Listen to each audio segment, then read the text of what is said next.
2000 jaar geleden had je kop eraf gelegen. Maar gelukkig ben ik maar een acteur.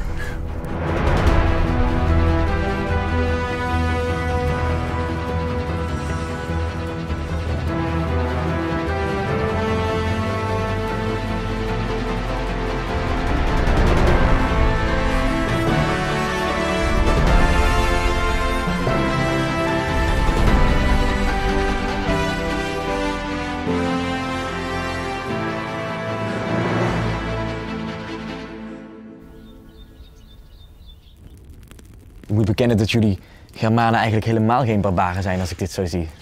Nee, dat klopt eigenlijk helemaal niet. Als je bijvoorbeeld ook kijkt naar wat we aan hebben en naar de sieraden die wij hebben. Mag ik jouw ketting even?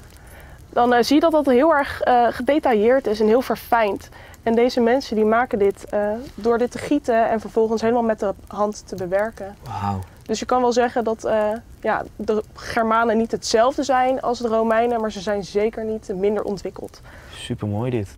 Oké, dus die Germanen die waren helemaal niet zo barbaars. Maar waarom schilderden de Romeinen ze dan toch zo af? Je moet je voorstellen, die Romeinen die komen aan de Donau van de Rijn. En ze ontmoeten mensen met een levenswijze die zij niet kennen. En ze vinden het maar wilde, woeste mensen met gekke gewoontes. Dus dat schrijven ze op, want dat is raar, dat is interessant. En zo ontstaat het beeld van een woeste man, een barbaar.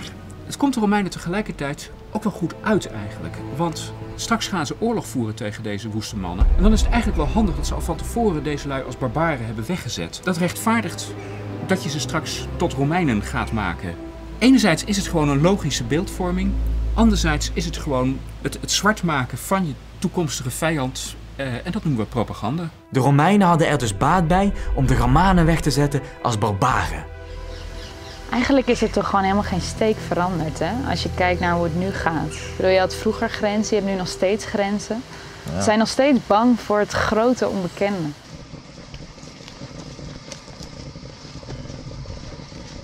I'm in Texas. We're at the southern border.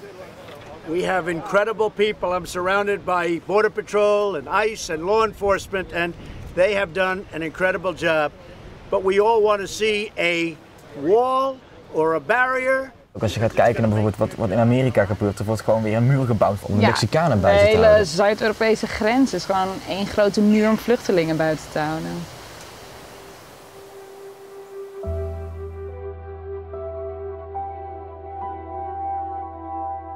De wereld is bekrast met littekens die wij grenzen noemen. Zoals dieren hun territorium afbakenen met geur, doen wij dat met steen en draad. Maar eigenlijk is dat maar gewoon verzonnen, gecreëerd. De wereld voor de mens was een wereld zonder littekens. Maar hoe diep onder dit zand ligt die Brittenburg dan? Ja, precies weet je dat nooit hè, als archeoloog, hoe diep het nou precies zit. Maar het zou ook nog kunnen dat hij in de zee ligt. Hè? In de Romeinse tijd lag de kustlijn veel verder de zee in. In de zee?